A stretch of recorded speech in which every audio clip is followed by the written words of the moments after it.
Cool. Hey everybody, how's everybody doing? Hopefully everybody has a good Monday. Welcome to a new week. As always, I like to start off my videos by saying I want to give a shout out to all those people that are, essential right now, the ones that are working in hospitals, science labs, nurses, doctors, janitors, truck drivers, fast food, just anybody, that's out there working right now. As always, wash your hands before every meal and after every meal. Always cough on your elbow, and carry some hand sanitizer with you around these this kind of weird times. But if we all do our part, we're all going to get together through this, and hopefully this goes away sooner than we hope. And for the ones that are essential, hopefully you guys are taking every precaution as well. Hopefully you guys enjoying your time with your loved ones. Just doing everything you can for them, and hopefully everything turns out better for them as well. Hopefully these guys can figure something out, and we wish everybody the best. And as long as we do our part, everybody does it together. We just get through this together. That's the only way we're going to beat this thing. So um, I just want to thank everybody out there, for doing what they do, and fighting this thing head on. And it's going to get better. I know it's going to get better, and it's just going to take some time, but it will get better. I know that. I have that much faith in these guys. So shout out to them, and shout out to everybody else that's going through this right now. So we're all rooting for you. So today we made it. We made it to the final video of this mock draft. So this is it. This is my final one. After that, you won't hear from me until Thursday, which I'm pretty sure some of you might be thinking, thank God. But yeah, I won't be back until Thursday to do a reaction of round one, and then we'll keep doing reactions as each round goes by. So, Thursday I'll be back. So today is just my final mock draft. This is my final choices because obviously 31 videos ago or 32 videos ago, Cincinnati was on the clock, and obviously they're going to go quarterback. But as far as the other teams, some things change and rumors spur up, and it's just some people are going to move, some people are going to be introduced to the board for the first time, and players are going to move all around, and it's just going to be that time of year. So I want to welcome everybody to draft week, and let's get this video started. So as I mentioned, Cincinnati being number one, nothing changes. It's Joe Burrow. That's it. That's so if you believe out there that in your heart that Cincinnati is going to go somewhere else, you got to convince me, because it's Joe Burrow all the way. So that's the number one pick. Slot it in, write it down. That's it. Redskins, same thing. Nothing changes here. It's Chase Young. They're going to take the best defensive player off the board right away. So Chase Young to Ohio, or from the Ohio State, going to the Redskins. Nothing changes there. The Lions are kind of a tough one, because if they stay put, this is where they say the draft starts. I highly doubt that unless like a trade happens, but I don't see it. I think the asking price might be a little too high for some of these teams, but who knows? But if everything stays in place, Jeff Okuda, cornerback of the Lions, he's going to be a Lion. So that's it. That's the bottom line, and that's all there is to it. Now the Giants are kind of an interesting one. They're either gonna go defense here, and I think Isaiah Simmons comes off the board earlier than what people think. But I think investing in a quarterback last year so high, you put yourself in a position where you have to protect him at all times now. That's the thing about drafting a quarterback in the first round really high, is that you have to now protect him and give him valuable sources around him for him to, get better. So as much as they want Isaiah, I think they're still going to go Jedrick Willis, offensive tackle out of Alabama. So that's my prediction. I mean, they could go, if they go Isaiah Thomas, then this whole thing changes again, and the draft resets, and it's going to be a good time. So we'll see what happens. Dolphins, it's going to be quarterback, and it's going to be Justin Herbert. I truly believe that if Tua was healthy, like if teams knew 100% him going in that he was healthy, I think Tua would have been number 5 here. But I think because of the whole pandemic going on, not a lot of visits, and a lot of uncertainty, they want the sure thing. And the last time I checked, Justin Herbert just won Senior Bowl MVP. So I mean, I think they're gonna just go with the guy that is healthy right now, and I think it's Justin Herbert, who's not a bad quarterback. It's just right now, it's Justin Herbert. The Chargers are kind of an interesting one too. They could go quarterback to replace Phillip Rivers, but from what I'm hearing, they're going to stick with Tyrod Taylor. And if they are going to stick with Tyrod, then they're going to have to bring an offensive lineman, because even Phillip Rivers could not, was getting banged up last year too. So I think they go with Tristan Wirfs. Nothing changes there. The Panthers, they're in a total rebuild mode now. Cam Newton's gone. I think when I made this video, Cam Newton was still on the team, and now he's gone. So a lot of moving parts there, but I think they're going to rebuild, and they're going to rebuild defensively. They're going to go with, starting from the trenches, Derek Brown, defensive tackle out of Auburn. So there's that pick. The Cardinals, nothing changes for them either. I think the only message I do have for the Cardinals front office, which they're not going to give a crap what I say, but for any team out there, don't overthink Andrew Thomas. Just don't overthink it. I understand there are some questions, but don't overthink it. The same thing happened to Orlando Brown a couple of years ago.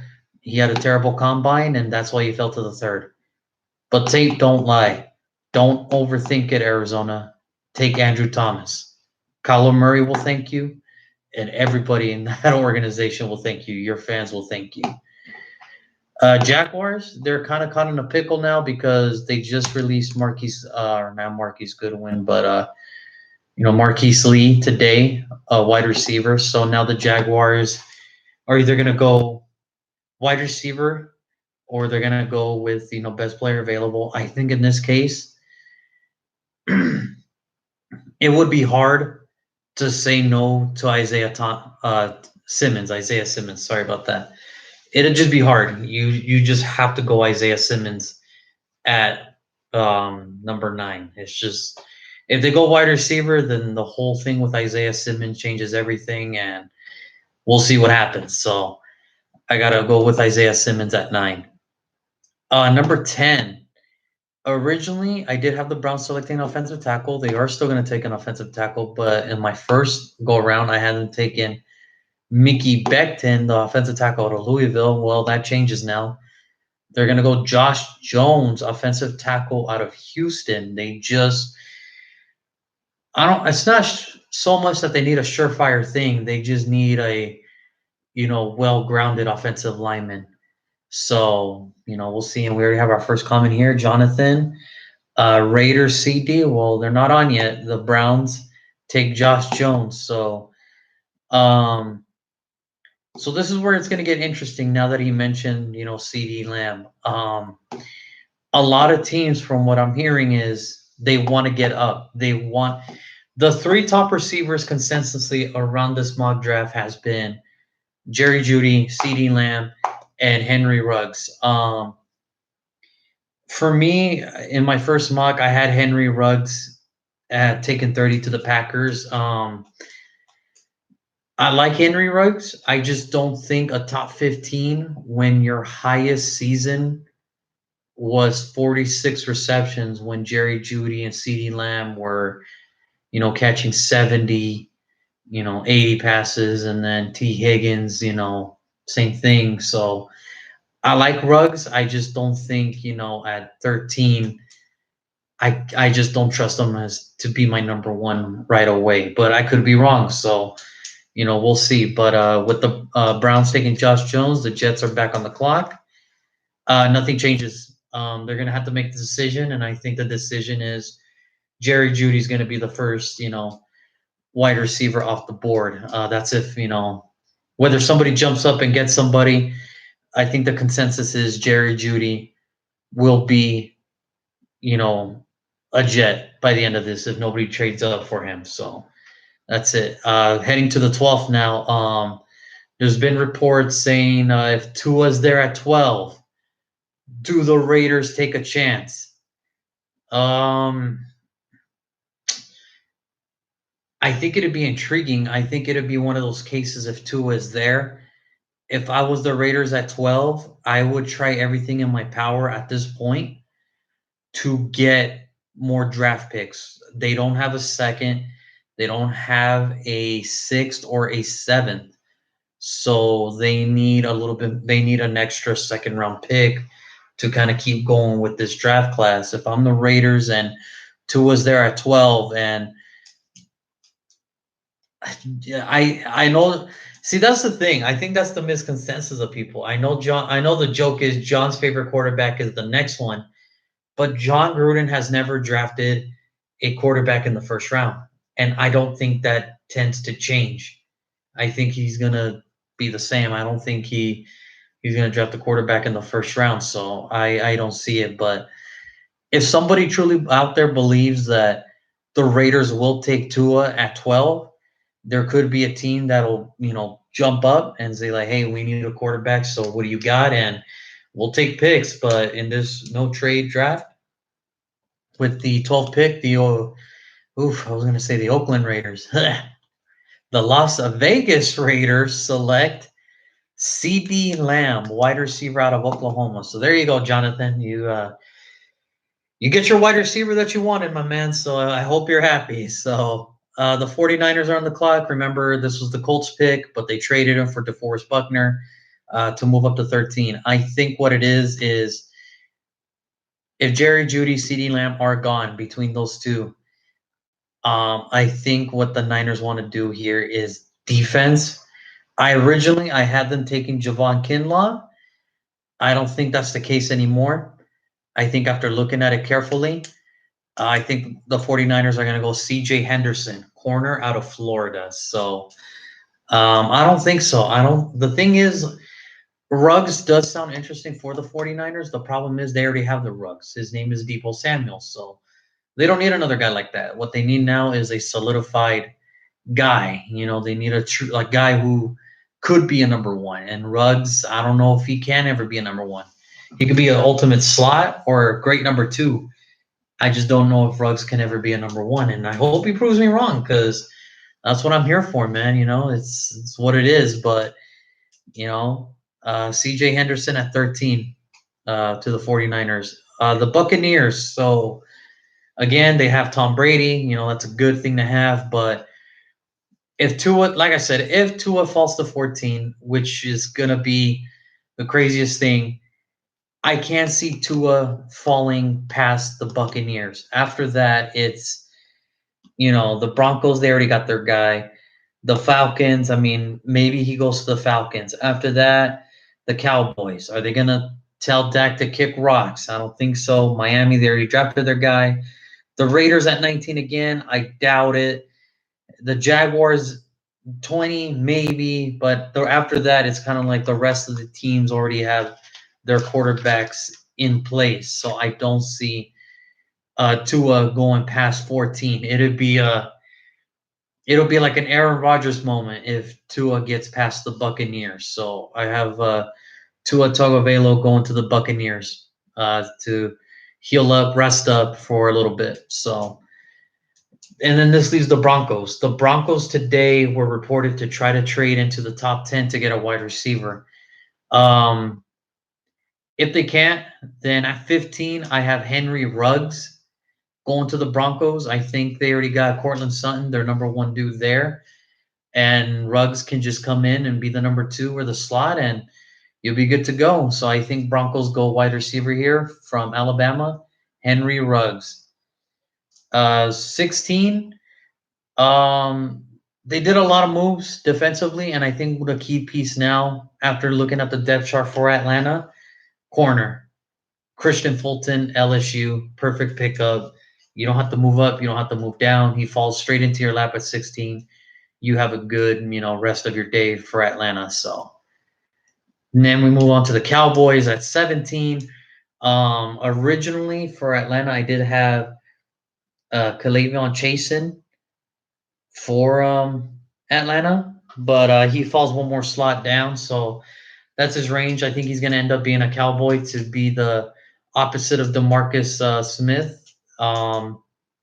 So K'Lavon Chasen, linebacker edge from LSU, is now a Dallas Cowboy. So there it is. Miami, again, they have 3 first rounders. This is the Pittsburgh's pick. They go offensive tackle. Had Josh Jones for them originally, but now him going to the Browns, they go Mekhi Becton here, offensive tackle for Miami. And I think, they're just going to do the trifecta, your quarterback, your lineman, your running back. So, but Mekhi Becton for Miami is the need at this point, and he's probably, the better offensive lineman at this point for Miami at left tackle. So the Raiders are up again at 19.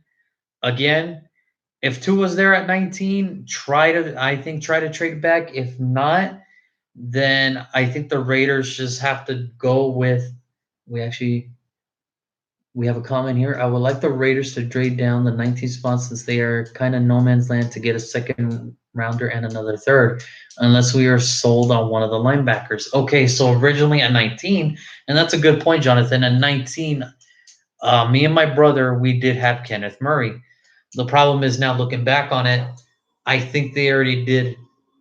In their minds, they already believe they did their thing with Corey Littleton, Nick Kosowski, Markel Lee, Nicholas Morrow coming back. I think what they believe is now they can always drop the linebacker later, which has kind of been the story for Raider fans now that we've been wanting a middle linebacker for years, and we want him to be grown into one of ours. But I think what it is, it's at 19. I don't think they're going to go linebacker. I think they're going to stay on the defensive side. I think they're going to go defensive tackle. And this is where I say Javon Kinlaw, defensive tackle out of South Carolina, lands to the Raiders. It's going to be competition for him, and that's going to be good because Jonathan Hankins, Malik Collins, Maurice Hurst, Javon Kinlaw, and Mike Mayock, put it out there. Rod Marinelli's coming in, and he doesn't take no slackers from anybody, and that was kind of a direct jab to PJ Hall. So I think this is the wake-up call, and if Javon Kinlaw is here, I don't expect PJ Hall to make it out of camp. I can't see it. So Javon Kinlaw to the Raiders, I think, is a good pick for them. And I know it's probably going to be a bummer that we pass on linebacker again, but I think Javon Kinlaw is a nice pickup for the Raiders. At 20, the Jaguars, they need to replace Ramsey, so Trayvon Diggs out of Alabama. He's one of the better corners out there, and they don't have to move up or down. He fell straight into their lap. So Trayvon Diggs, Alabama for the Jaguars. The Eagles. This has kind of already been written. Justin Jefferson's going to be an Eagle. So, I mean, anywhere you look, ESPN, CBS, NFL Network, Justin Jefferson's here, and it just makes all the sense. He fits the system in Philadelphia. Ooh, excuse me. Had a good dinner. Sorry about that, guys. But, yeah, Justin Jefferson just makes too much sense for the Eagles to pass up. Originally, I had them taking T. Higgins, and my buddy Roy had them taking Jalen Reagor. I think Justin Jefferson would be a great fit for the Philadelphia Eagles at this point. The Vikings, at 22, I had them taking Justin Jefferson, but I flipped it. So now the Vikings take T. Higgins. So, that's what they need up in Minnesota now with Adam Thielen now being the true number 1. T. Higgins can come in and be the number 2. BB Johnson's going to come back. So, he's the slot man now. So, I mean, they got a good pick out of it. So here we go. 23 to the Patriots. It's still going to be linebacker. It's going to be linebacker. I don't think the only way, the reports saying that Patriots are going to go quarterback, The only way I see that is if Tua falls to them, or they really love somebody outside of that group, like a Jordan Love, a Jacob Eason, a Jake Fromm. Unless Bill Belichick really loves one of those guys and he's going to draft quarterback over need, then I can't see that. So I'm going to go Patrick Queen, linebacker, LSU, and he'll be the first linebacker off the board. So that moves us on to the Saints. I have them taking Jeff Gladney. On the original draft, I had them taking Trayvon Diggs, but that changed now. So Jeff Gladney is from TCU is now a Saint. At 25, I had the Vikings eventually taking, Jeff Gladney in my original mock. They still take a corner, but now we have a newcomer into the first round.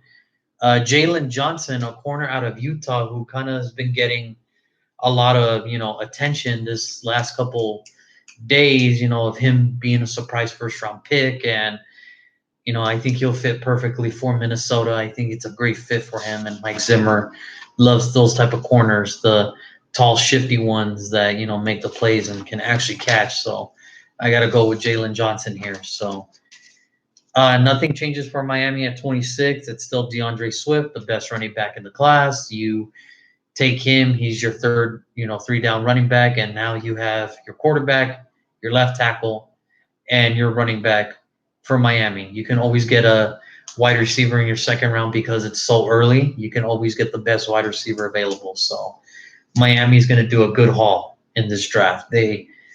Miami has no excuse to not be better than what they were last year. There's just no excuse for it. So Seahawks stay the same as well. Cesar Ruiz, center out of Michigan.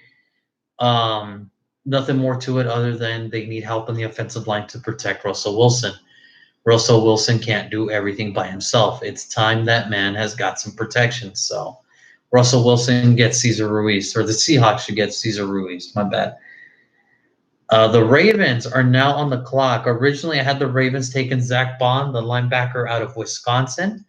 That is no longer the case. They do take a linebacker, but they get Kenneth Murray, linebacker out of Oklahoma. It's just one of those things where you look at drafts and when a certain team drafts a certain position and, they show his face and, where he's from and everything. Kenneth Murray was born to be a Raven. He just looks like the next great Raven linebacker. That's what he looks like, from the early days of Ray Lewis to Terrell Suggs, CJ Mosley a bit. Now it's Kenneth Murray, and he was just born to be a Raven. So Kenneth Murray to Baltimore. That's my prediction on that. The Titans, nothing changes there. It's still Austin Jackson from USC. I still think that they need offensive line help, and nothing has changed within these last few days to show anything. I mean, there should be no more free agent signings. I think everybody's just focusing on drafts. So Austin Jackson, USC. For the Packers, I had them taking Henry Ruggs in my original mock draft. I think that was on Friday. Not the case no more because Henry Ruggs is now a Bronco in this new mock draft. However, they still take a wide receiver in Jalen Reagor, who can be your number 2, can be your number 3, but they need to get attention away from Devontae Adams. Somebody else has to make the play. So the Packers, I had them taking Jalen Reagor. The 49ers, that's who I had Jalen Reagor going to, but unfortunately the thing is, with all this changing now, they're going to have to go with another guy and another man that hits the first round in this mock draft. Denzel Mims, the wide receiver out of Baylor. I think this guy's not getting enough attention. I think what it is he just played in Baylor, and I think that's not a big football program, but if you really look at his tape, he could develop into a number 1, and I think that's what San Francisco's looking for. Denzel Mims, wide receiver out of Baylor. And last but not least, the Chiefs. Yesterday I had them taking a defensive end, the defensive end from Penn State, Yetur Gross-Matos, but I think what it is now with all this change, why not get you a player who can do both, who can play linebacker and end? I have them taking Zach Bond, linebacker out of Wisconsin. I think they take a flyer on him, even though with all the, the bad test and the, what happened there. I think Zach Bond will be the last pick in the first round for 2020. So there it is, guys. Mims from Baylor is better than Rager. I mean, it's close, man. That's the way I have it. It's at the end, that's what it's gonna be. Jalen Rager versus Denzel Mims. I don't know. I mean, it's gonna be an interesting thing to see, like 5 years from now, like who had the better or who's having the better career. Because 2-3 years from now, these guys, some of these guys that get drafted in the first, might be out of the league entirely. That's just the way it happens. It sucks, but it just happens. But it's going to be interesting to come back, in 2 to 3 years. And that was a great, that was a good comment by, who said that anyway? Michael Madrigal. Michael. There we go. So I'm assuming he likes the Denzel Mims pick. He could do a thumbs up or whatever. But I think, yeah, I got Mims going to the Packers, Zach Bond going to the Chiefs. So that's it, guys. I think one of the comments I got earlier was, or right now was a player that you were surprised that will get left off the first round. And that's the thing. Every year it happens. I'm hearing the Chiefs want to trade up for Ruggs. Well, that did come out today too. But the thing is, what a lot of people don't know about draft picks is draft picks, you got to look at them as points. So, to give you an example, the first pick is worth, 100 points. And the 32nd pick is worth, let's just be generous and let's say 20. Well, you're going to have to give up something that is equivalent or equals to those 100 points. So just swapping picks ain't going to do it. And it depends how high you want to go. And that's the thing. If you want to get Henry Ruggs, from what I'm hearing now, you have to go into the middle. So you're going from 16 to 32. You're going to have to give up either the 32nd pick, maybe a third and a fifth. And if that really is all for just one guy, you better do your homework on him. Because if it backfires on you, then you just lost out on picks. And that's the thing. I'm never a believer in trading up. Me personally, if I was ever a general manager of any team, I always believed in the draft falling to you. Let the draft come to you. Don't be desperate. Don't show your hand. Of course, there's smoke screens everywhere, and the temptation's there. I never understood why trade up. Just, build your team with your picks so that way, I understand it maybe for the Chiefs situation, they're kind of in a tight cap space where maybe they just don't want to have a lot of these picks and just trade up. But at that point, talking to William, when we did the Buffalo angle, when we did the Buffalo pick, he put it best. Why am I going to trade picks for when I can get a bunch of rookies instead of one, or trade my picks and get a guy who's actually been in the league for this long and that has proven himself. And I thought that was a good point brought up by Will. I mean, if you're the Chiefs and you're planning on trading down, I recommend you trading somebody for a wide receiver out there. So I don't know. But I think what I was going back to was a player in the first round that fell that you thought could be in the first round. There's a couple I have in my mind. The first one is that defensive end from Penn State was Yetur Gross-Matos. I think the only thing that hurt him was he didn't run the 40 at the combine. That kind of hurt him. And another guy, Ross Blacklock, the defensive tackle out of TCU. I don't see it. I mean, I think the other needs are there for others that I think they believe, that he could fall. A guy who's not getting any praise. There's Curtis Weaver out of Boise State. There's, just a bunch of guys who are going to fall into the second round who have all first round talent, and it's just not going to happen. So it's a kind of a shame. The old Jimmy Johnson. Yeah, that's what it is.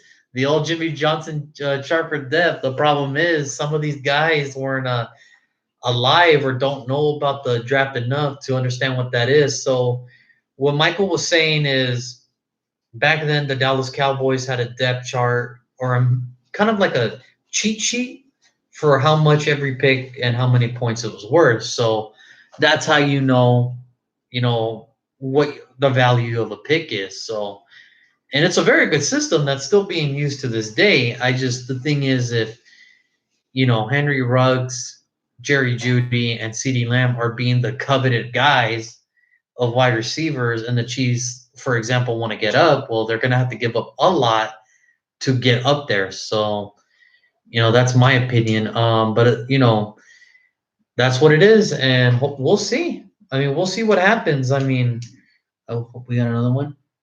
Rusnall, or however you spell his name, the wide receiver. Oh yeah, he's gonna fall. The wide receiver from Colorado.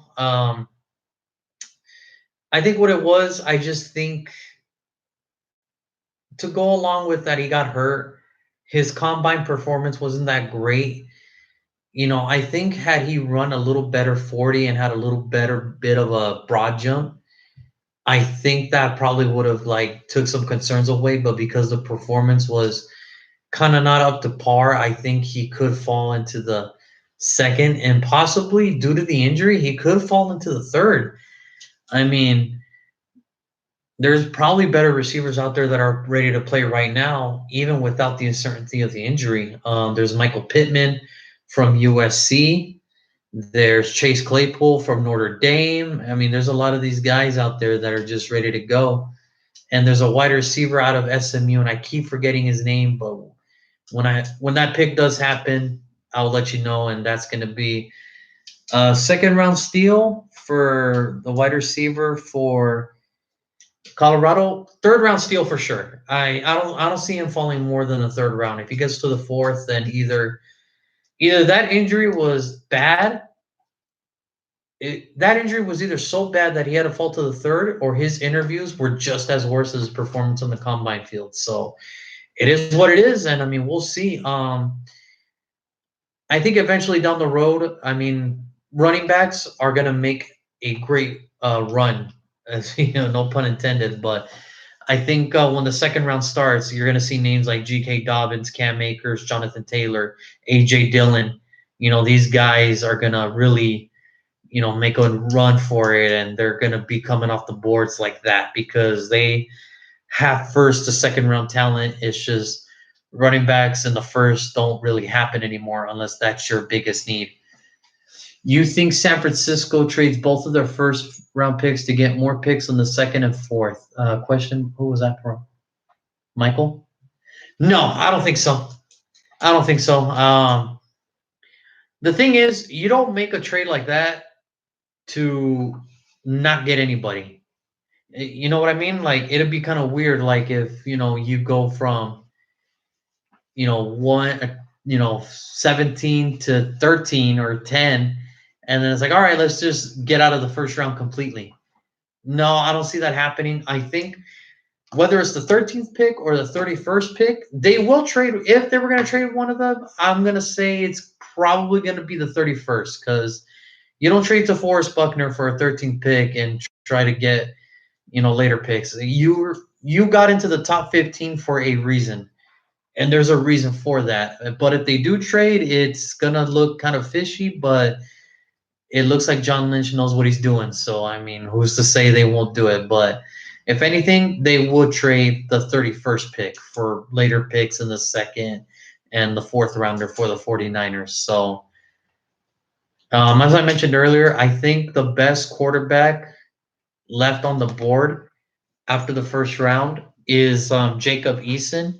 I know Jordan Love gets a lot of love because there's that Patrick Mahomes mystique that he came from a not so tough division or conference, and he just looks good. But I'm gonna hold off on it. I really thought he should have gone back for his senior year to probably get a little bit better to improve on his junior year. But I like Jacob Eason a lot more, and I think whoever gets Jacob Eason gets a steal in the second or third.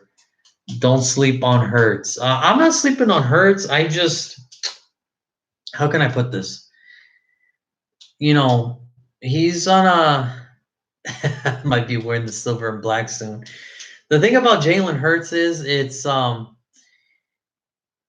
can I put it? He's come from a school from, he went from Alabama to Oklahoma. Well, before Tua, give me the best, quarterback Alabama's had, like, period. I mean, don't give me Joe Namath, don't give me Kenny the Snake. Yeah, I mean, that's true. San Francisco's don't have in 2, 3, and 4, and that's right. That's right, they don't. But like I said, if you traded Buckner to get the 13th pick, and that's just for you to get your picks back, then honestly, you just, in a way, in the words of DJ Khaled, you played yourself. Like, come on, like, get somebody at 13, like, do something. But as far as Hurts, he came from Alabama, then he transferred to Oklahoma. Name me the last best, player at the quarterback from Alabama. I mean, Joe Namath, Kenny Stabler, AJ McCarron. No, doesn't work for me. And then he transferred to Oklahoma. Well, look at the products that have been coming out of Oklahoma recently. Baker Mayfield, he's already on a short leash in Cleveland. He might only have one more year before he's let's go. And I know Kyler Murray won the offensive rookie of the year, but when his stats are identical to a 5th-round quarterback, he has to show something. So I don't trust it. I would, if he's there in the 5th, I would take a shot. Maybe not the 3rd. If I'm the Raiders, if he's there in the 5th round, I would take a chance on Jalen Hurts, just not in the 3rd. We have other needs at 3rd than quarterbacks, so I don't think that's going to happen. But yeah, that's the way I see it as far as Hurts. And let's see, any other questions or nope? Are we good? I think we're good here. And other than that, guys, that was it. My final mock draft. I hope you guys enjoyed it. Thursday, it's the big day. It's really the big day, and we cannot wait. I cannot wait. Thursday, I'm gonna reveal the Raiders mock draft alongside with my brother. So hopefully you guys tune into that. And I think that's all the questions we got, right? That's all it is. That's all the questions we got. All right. Have a wonderful night, everybody. I'll see you guys on Thursday so we can get ready for round 1. And hopefully it's a good one, and we cannot wait. I cannot wait to boo Roger Goodell and my brother's garage. So should be a good one. Have a good night, everybody.